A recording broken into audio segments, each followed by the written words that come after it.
Eu saúdo a todos com a paz do Senhor. Aproveitando a sua atenção e a sua disposição, o texto que eu quero ler está no livro dos Juízes, capítulo de número 16, e eu quero ler o versículo 21, 22, o 25 e também o 28. Enquanto você toma o seu exemplar da Bíblia e busca esta referência, que é o 7º livro no Antigo Testamento, partindo do livro de Gênesis, você vai ao livro de Juízes, capítulo 16, a partir do versículo de número 21, eu quero aqui tecer os meus agradecimentos ao pastor Zilmar Miguel, na pessoa do meu amigo, pastor Adriano Uber de Mello, a quem eu nutro carinho, afeto, estou sempre orando por ele. Tive a grata satisfação de pregar em muitas igrejas em Camboriú, inclusive no Monte Alegre, quando o pastor Adriano estava lá pastoreando, e desde então, quando eu tenho oportunidade, aqui estou. Eu até falei com o pastor Adriano, tentando compromissá-lo a estar comigo ali em Campinas. Eu sei das muitas atividades que ele exerce aqui. Eu trabalho em Campinas com o pastor Paulo Roberto Freire da Costa, tanto na área administrativa da igreja como no setor de trabalho, e eu sei que o pastor Adriano, numa primeira oportunidade, estará lá cooperando conosco, até porque é um homem de Deus, que Deus tem honrado por onde tem passado, e eu acredito que continuará honrando de maneira significativa. Cumprimentando o pastor Adriano, eu cumprimento também todos os obreiros que estão à pleiade aqui no altar, a igreja do Senhor. Eu acredito que o Senhor continuará falando conosco. Juízes capítulo 16, versículo 21, diz assim na tradução que eu vou ler: Então os filisteus pegaram nele, e arrancaram-lhe os olhos, e fizeram-no descer a Gaza, e amarraram-no com 2 cadeias de bronze, e andava ele moendo no cárcere, e o cabelo da sua cabeça lhe começou a crescer, como quando foi rapado. Versículo 25, e sucedeu que, alegrando-se-lhes o coração, disseram: chamai Sansão, para que brinque diante de nós. E chamaram Sansão do cárcere, e brincou diante deles, e fizeram estar em pé entre 2 colunas.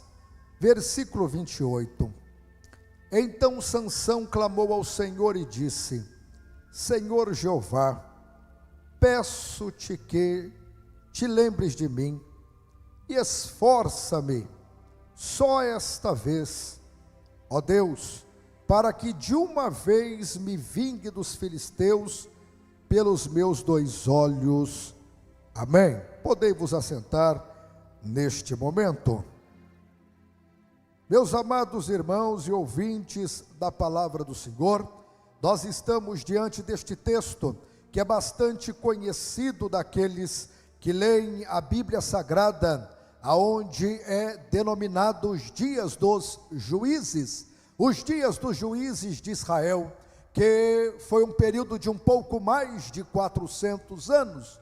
Neste tempo, Deus tratou direto com Israel, o seu povo, porque o Senhor, quando escolheu Israel, escolheu como sua propriedade particular, como nos diz Êxodo no capítulo 19, e o versículo de número 6, sendo Deus aquele que escolheu o seu povo, Deus tinha o total direito de lidar com o seu povo da maneira que bem entendia, porque a soberania de Deus estava neste povo chamado Israel. Quando você lê o capítulo 7 e o versículo 7 do livro de Deuteronômio, você percebe isto, porque quando Deus assim o fez, escolhendo Israel, não escolheu porque era um povo numeroso, até porque Israel era um povo que não tinha tanta gente assim, e a escolha de Deus se impôs para mostrar que estava com este povo. Este povo cresceu, fortaleceu-se, e vejam só, neste tempo já é um povo numeroso, porque quando você vai ler Êxodo capítulo 12 e o versículo 37, nós percebemos que depois deles subirem da terra do Egito para a terra prometida, como nos diz Êxodo capítulo 3, versículo 8, chamado a terra que mana leite e mel, eles já são numerosos, 600.000 homens, fora mulheres e crianças. Eles agora se multiplicaram, porque o Egito nada mais foi do que a incubadora de Deus, que conservou aquele povo por 4 gerações, como Deus havia dito a Abrão, que assim o faria, no capítulo de número 15, versículo 16 do livro de Gênesis. Israel então cresceu, fortaleceu-se, contudo, passaram a viver uma vida cíclica, que quando você vai ler Neemias no capítulo 9, a partir dos versículos 25 a 30, você consegue perceber que quando tudo ia de bem a bem, Israel não lembrava-se do Senhor, mas bastava uma intempéries, uma adversidade, uma dificuldade, e então eles se voltavam ao Senhor. E o que acontecia, pastor? Acontecia e acontece até os dias de hoje. Toda vez que o povo de Deus se aproxima de Deus, Deus também se aproxima do seu povo. Deus não é reminiscente, Deus não guarda mágoa e muito menos raiz de amargura. Pelo contrário, a Bíblia diz em Zacarias, no capítulo 1, versículo 3, que quem busca o Senhor, que quem está atrás de Deus, Deus também vai ao encontro dele. Por quê? Porque quem busca a Deus, Deus também está disposto a achá-lo. E isto não é nada novo, porque Tiago capítulo 4, versículo 8 diz: lavai as mãos, purificai os vossos corações, vós que sois de duplo ânimo, e buscai ao Senhor, ou seja, aproximai-vos pois de Deus, e Deus se aproximará de vós. Toda vez que Israel buscou ao Senhor, Deus também se voltou ao seu povo. É só você ler no capítulo 6, versículo 6 do livro de Juízes,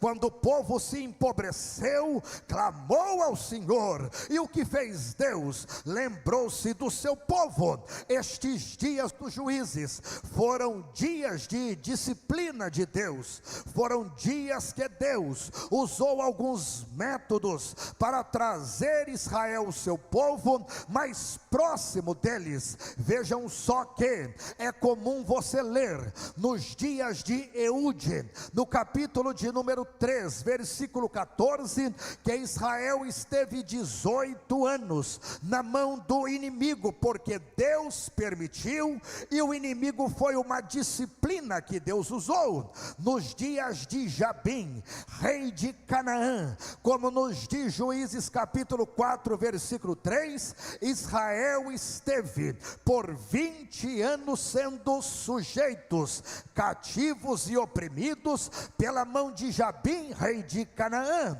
Num período mais curto, os midianitas, os árabes e os amalequitas, em Juízes no capítulo 6, versículo 1, também oprimiu a Israel. E todas as vezes que esta opressão, que essa sujeição, que o cativeiro chegava, que Deus usava os inimigos como uma ferramenta para aperfeiçoar Israel. Israel voltava-se ao Senhor. E qual era a parte de Deus? Juízes capítulo 2, versículo 18: nestes dias Deus levantou juízes, e quando Deus levantava um juiz, Deus era com o juiz que ele levantou. Então entenda, Deus não é com todo mundo, como alguém está dizendo aí. Deus não é com todos, Deus não é com a turba, Deus não é com a massa.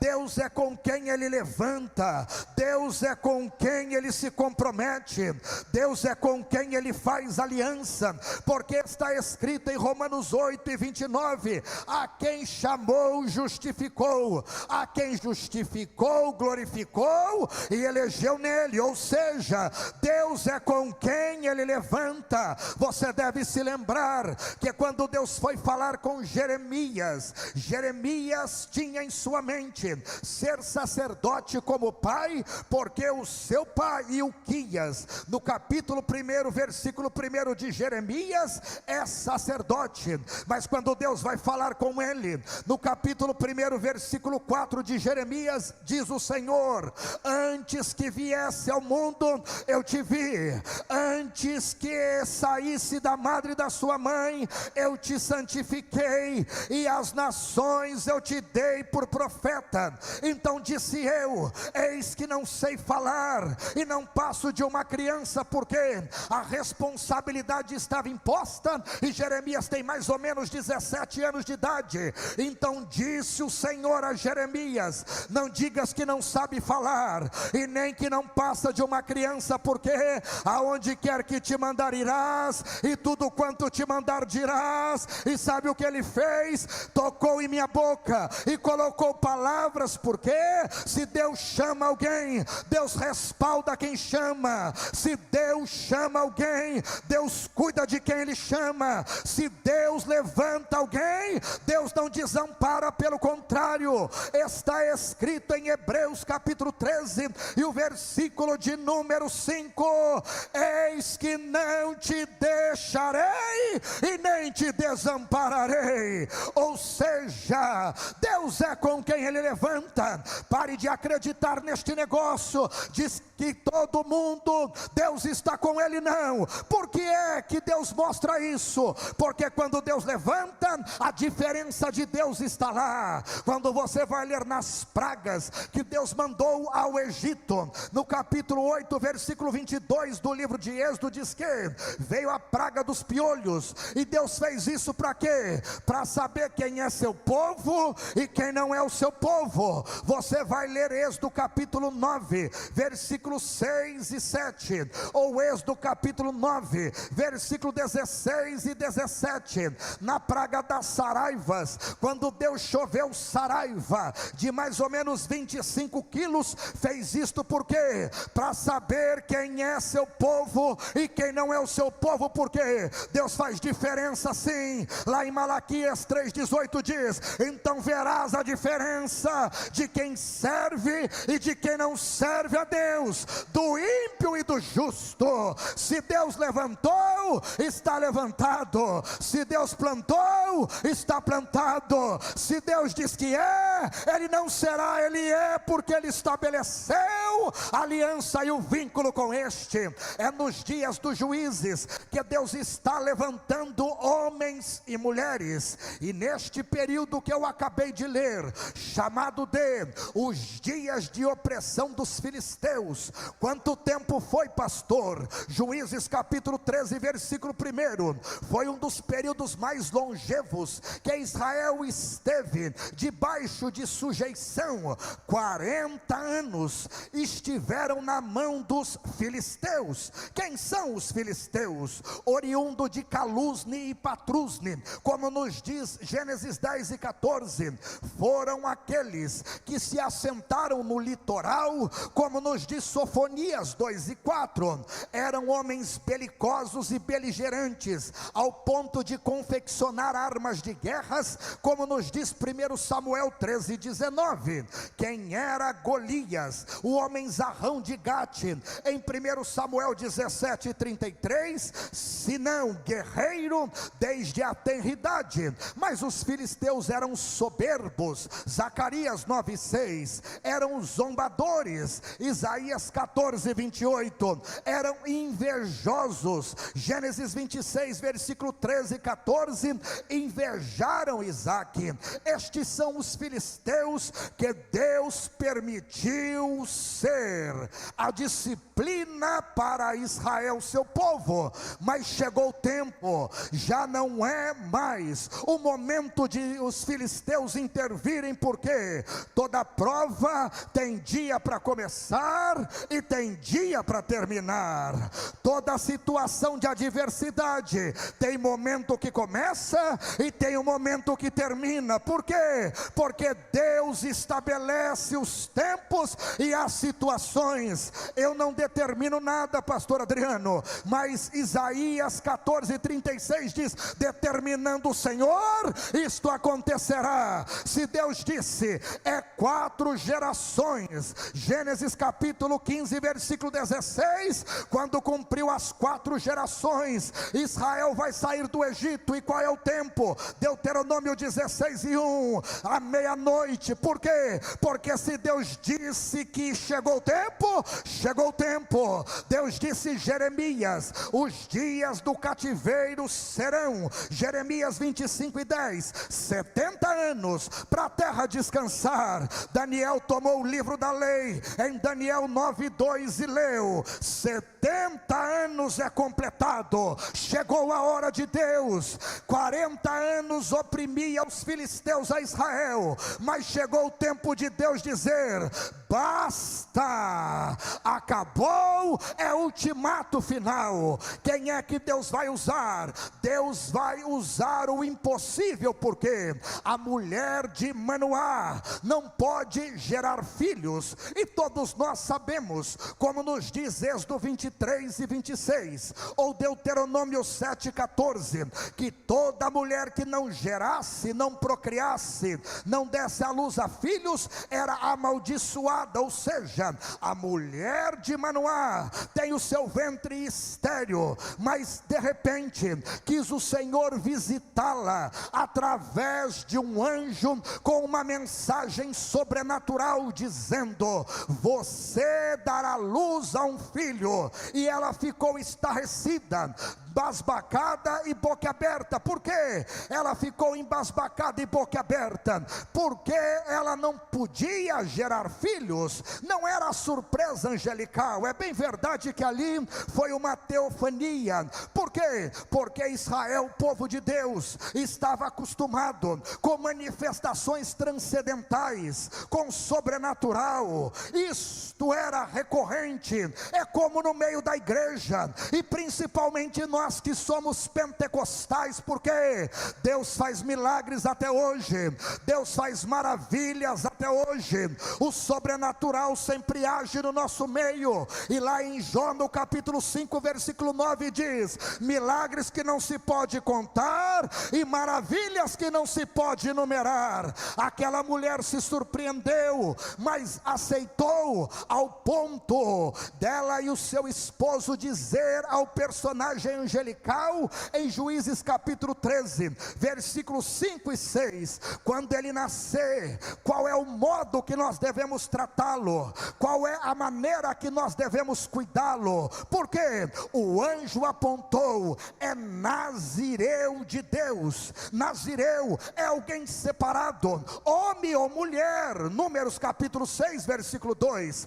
separava-se para quem? Separava-se para o Senhor. Números capítulo 6 versículo 3 e versículo 6, não pode beber bebida forte, não pode tocar em cadáver, e tem o segredo que estão nas madeixas, como era com Sansão, porque é separado, é nazireu de Deus, é consagrado ao Senhor. Não é qualquer um, não é mais um, é alguém que Deus quer usar, é alguém que Deus vai usar. Sabe o que eu quero lhe dizer? Quando Deus separa alguém para si, quando Deus toma alguém para si, é um apontamento divino dizendo: este é quem eu vou usar. E qual é? Quem é? Como é? Separado de Deus, separado de Deus, separado de Deus. Vejam só, Sansão então é alguém que recebeu esta palavra ao ponto de Manoá, quando o anjo se apresentou, ele teve a ousadia de dizer: quando tudo isto ocorrer, eu procedo assim, sim. Colocou sacrifícios diante daquele personagem angelical, e então fez a ousada pergunta dizendo: me fala o teu nome, como nos diz Juízes 3:15. E quando ele está saindo, se ocultando, diz: por que perguntas meu nome, Manoá? Ou não sabe que eu sou maravilhoso? O próprio Jesus teofânico estava ali, porque foi Isaías que disse, em Isaías 9:6, um dos seus nomes será maravilhoso, ou seja, estarrecedor, espantoso, aquele que deixa perplexo. Sansão então é escolhido por Deus para colocar um ponto final naquela situação. Como é que Deus faz? Deus enche Sansão, Juízes 13:25, desde o ventre. Sansão é a maior manifestação do Espírito Santo no Antigo Testamento. Então vejamos, Juízes 13:25, cheio do Espírito do Senhor desde o ventre. Juízes 14:6, foi cheio do Espírito e rasgou um leão pequeno. Juízes capítulo de número 14, versículo 19, derrotou 30 filisteus, porque o Espírito se apossou dele. Juízes capítulo 15, versículo 14, com um queixo de jumento fresco, matou quase 1000 filisteus.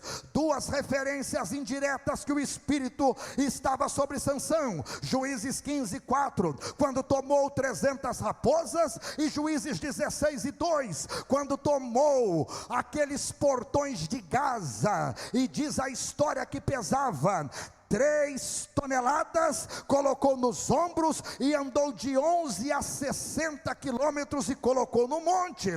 Este é Sansão. Sansão é homem escolhido por Deus. Sansão é um personagem que Deus escolheu para colocar fim nos filisteus. Mas vejam só, o tempo vai passando. Sansão então vai saindo e se evadindo da vontade do Senhor. É escolhido, mas a soberania de Deus está no nosso livre-arbítrio.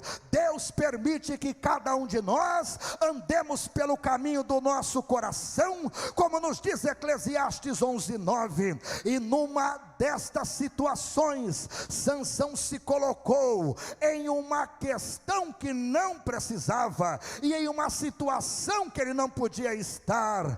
Teve um flerte com Dalila, e a partir dali começou a derrota de Sansão. Por quê? Por 3 vezes Sansão está colocando o seu segredo diante daquela mulher. Quase ele abriu o coração 3 vezes, um passo de revelar tudo. Sansão não era um homem malhado, torneado, não era um homem sarado, não era um homem que malhava os seus bíceps, não, pelo contrário, ele mesmo faz questão de dizer, e não sou eu, em Juízes 16:7, se fizer isto, eu serei como homem comum. Olha o que diz a parte final do versículo 11 do capítulo 16 de Juízes: se fizer isto, eu serei um homem comum. Juízes 16:17, se fizer isto, serei um homem comum. Ou seja, Sansão era mais um. Se o Espírito do Senhor não tivesse na vida dele, sabe o que eu aprendo? O que faz a diferença na sua vida e na minha vida é o Espírito de Deus. Tem pessoas que têm um cabedal de conhecimento maior do que o seu e o meu.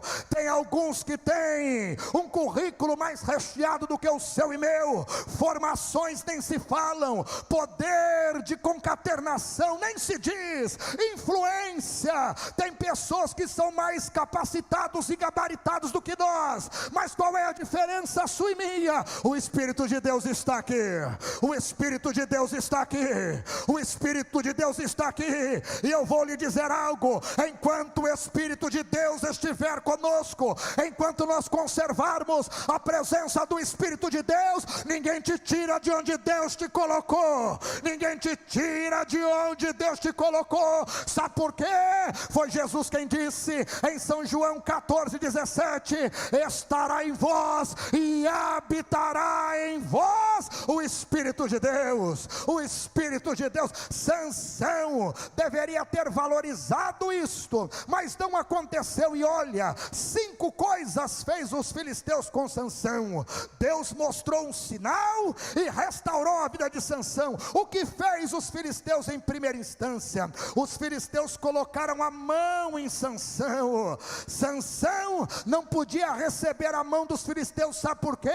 Porque Sansão não é vaso dos filisteus, Sansão é vaso de Deus. Sansão não é instrumento dos filisteus, Sansão é instrumento de Deus. Sansão não é escravo dos filisteus, Sansão é servo do Deus Altíssimo. Os filisteus colocaram a mão em Sansão. Longe que o inimigo coloque as mãos em nós, pelo contrário, a Bíblia nos diz em 1 de João 5,18: o que são nascidos de Deus, o que é nascido de Deus, o maligno não pode tocar, o maligno não pode tocar, ele não pode tocar em ti, ele não pode tocar em mim, ele não pode tocar em nós. Sabe por quê?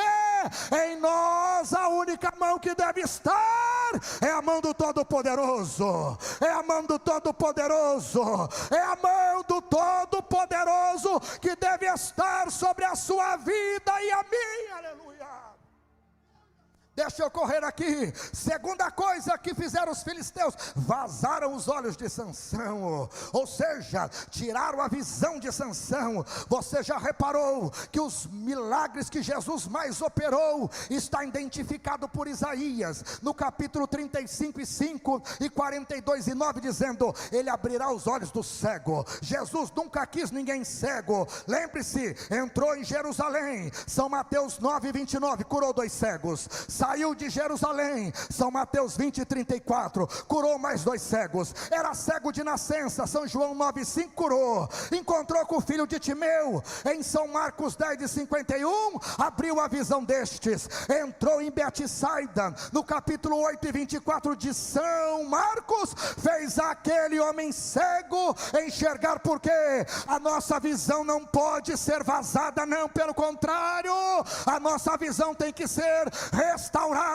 O Deus deste século quer cegar o entendimento dos incrédulos, como nos diz 2 Coríntios 4:4, mas nós não, nós estaremos com a visão recobrada, com a visão plena, com a visão aguçada, expansiva, porque é assim que o Senhor quer. Terceira coisa que fizeram com Sansão: tiraram ele do ciclo familiar e levaram ele para Gaza. Ele perdeu o quê? Perdeu a sua liberdade. Deus te colocou aqui, fique onde Deus te plantou. Não tem outro lugar melhor para você senão aonde Deus te colocar. Sabe por quê? Gaza, de Sofonias 2:4, vai ficar deserta. As 5 cidades dos filisteus, elas vão ser destruídas, porque Deus terá uma contenda com os filisteus, e o seu lugar está aqui, plantado na casa de Deus, plantado na casa de Deus, na presença de Deus. Alabre a forca e anda, ravacheia, andaraia. Não saia de onde Deus te colocou, não saia de onde Deus te plantou. A misericórdia e a bondade de Deus, diz o Salmo 23 e o verso de número 6, vai continuar seguindo você, seguindo você. Você foi plantado neste local. Olha o que fez os filisteus. Quarta coisa, manietou, prendeu as mãos de Sansão. Sansão está sem ação. Por por quê? Porque mãos falam de ações. Olha o que diz Eclesiastes 9:10, o que vier à tua mão, ação. Olha o que Jesus disse em São Lucas 9:62, o que põe a mão no arado e olha para trás, ação. A doutrina da imposição de mãos está lá em Hebreus 6:2, porque mãos falam de abençoar, mãos falam de bênção, e colocarão as mãos sobre os enfermos, de São Marcos 16 e 16 e 17, por quê? Porque mãos foram dadas para abençoar, ações que abençoam. Sabe o que a Bíblia diz em Deuteronômio 28:8? Onde colocares as vossas mãos, abençoado será, abençoado será, abençoado será. O inimigo quer manietar as mãos de Sansão, e ele quer fazer isso comigo e contigo também, mas em nome de Jesus, todo laço é quebrado, cadeias caem por terra, não vai manietar, não vai conseguir prender as nossas ações. Nós vamos continuar abençoando, nós vamos continuar com as mãos levantadas, como nos diz 1 Timóteo 2:8, orando em todo tempo, sem ira e sem contenda com as nossas mãos. Quinta coisa que fez os filisteus, colocou Sansão no cárcere, e ele estava moendo, ou seja, trabalhando em volta, em círculo, para poder fazer farinha para os filisteus. Sansão perdeu a direção, só ficava em círculo. O inimigo quer que nós percamos a direção, mas em nome de Jesus, continue para frente e olhando para cima. A nossa direção, nós não olhamos nem para a esquerda e nem para a direita. O nosso negócio é para frente, porque vamos para cima. É só você ler em Números do capítulo 9, versículo 14 a 21. Estou sendo rápido com as referências, porque lembre-se que Israel, ele tinha uma bússola, um GPS. O que era a nuvem? Presença de Deus. A nuvem levantou, o povo levantava. A nuvem parou, o povo parava. A nuvem prosseguia, e a nuvem só prosseguia de dia. De noite Deus acalentava o povo não andava de noite, só andava de dia. Por quê? Porque de dia não tropeça, de dia eles têm melhor visão. A nuvem levantou, o povo levantava, mas se Israel saísse debaixo da nuvem, perdia a direção. Sabe o que eu quero lhe dizer? Fique debaixo da nuvem da promessa, fique debaixo. O que tem debaixo da nuvem? Refrigério de Deus. Sabe o que a Bíblia diz lá em Atos 3:19? Arrependei-vos e convertei-vos e recebeis o que? Refrigério. Sabe o que é refrigério? Nestes dias quentes que nós estamos enfrentando, você vai em qualquer lugar que está refrigerado, o ar condicionado está ligado, aquilo ali é um refrigério. Sabe como é que Jó chama isso em Jó no capítulo 10 versículo 20? Chama de alento, chama de fôlego. Todas as vezes que você estiver debaixo da nuvem, tem refrigério para você, tem alento para você. É ali debaixo que Deus vai guardar você, vai proteger você. Ali está a sua direção. E todas as vezes que você quiser saber para onde você está indo, olhe para frente.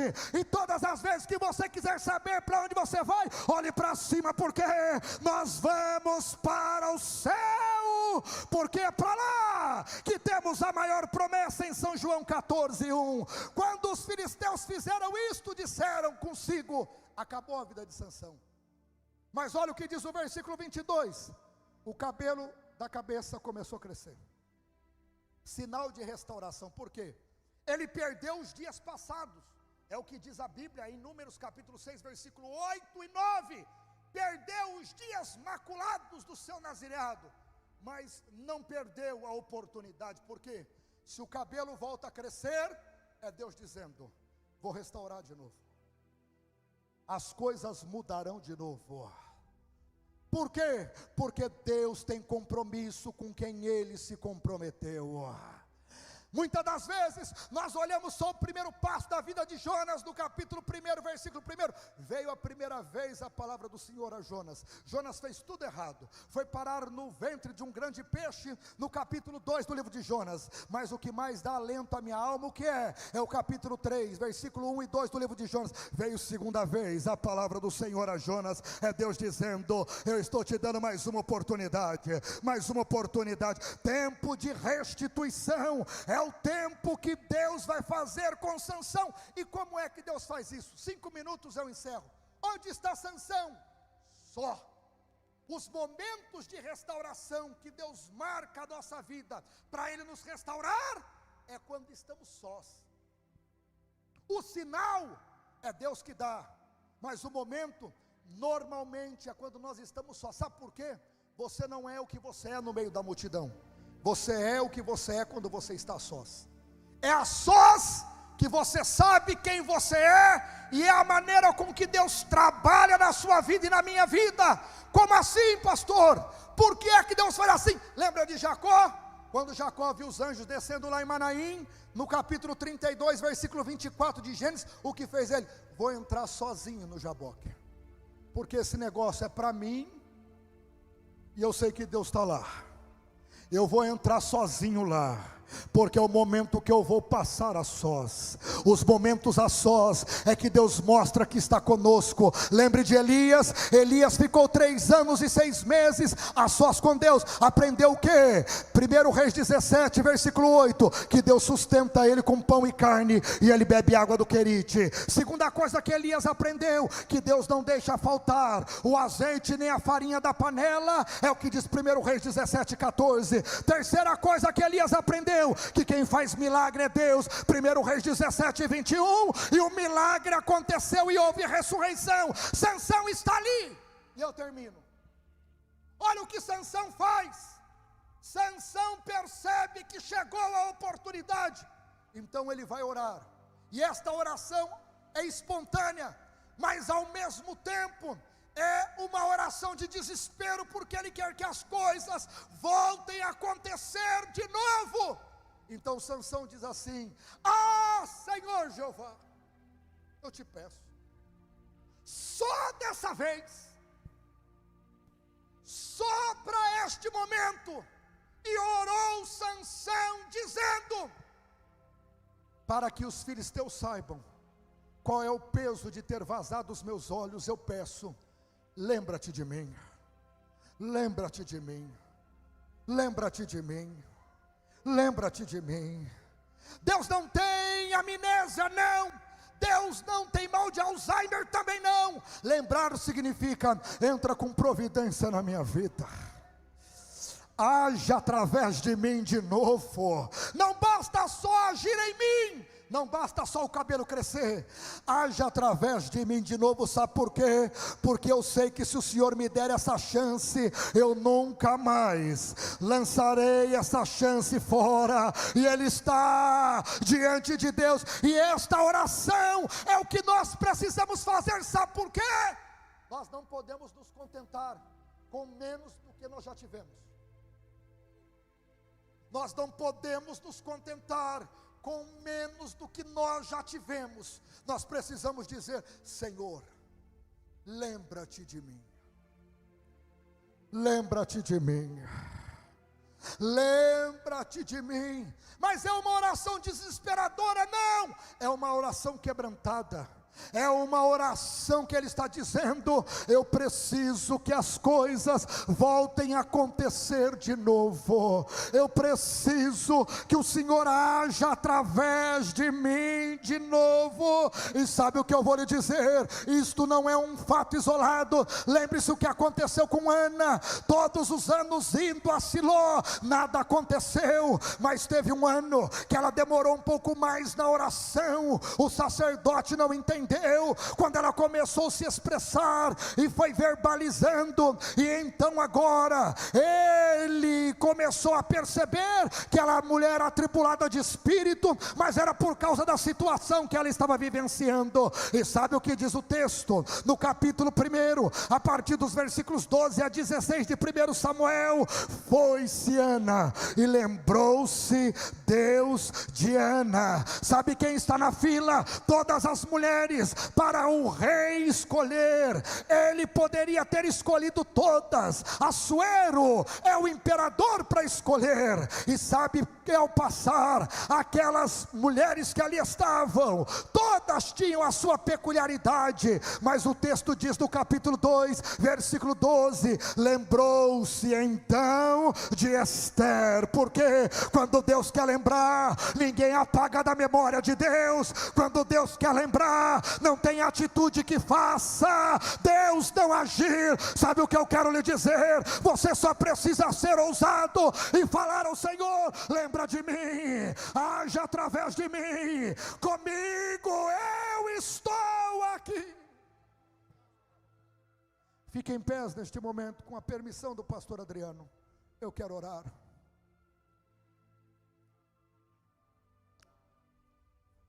Alabra for que andarava cheia. Eu acredito que Deus está nessa mensagem. Por quê?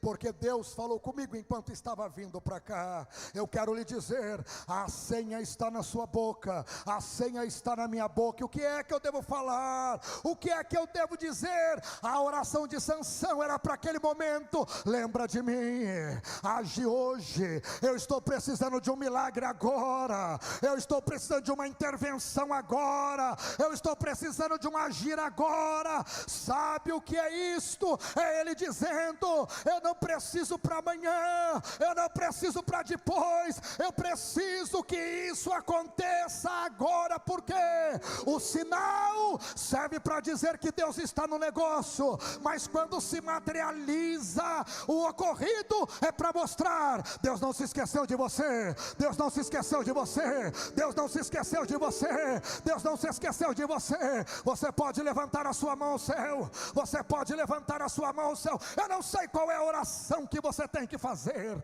O rabacandaraia, o suderei vacandarava cheia, alaichoa, canderemenecala forque andaraia. Mas abre esta boca santa. Você tem oportunidade de falar com quem pode intervir, com quem pode agir, com quem pode fazer.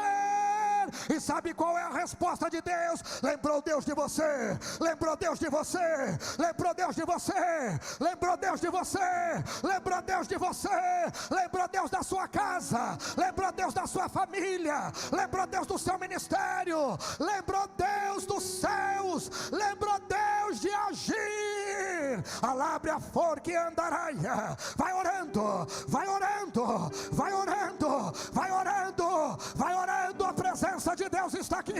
Olabre a forque andaraia. Hoje é o dia, é esta oração mesmo, pastor, mas é uma oração de desespero. Não, você não está fazendo oração de desespero, você está fazendo uma oração que move as mãos de Deus ao seu favor.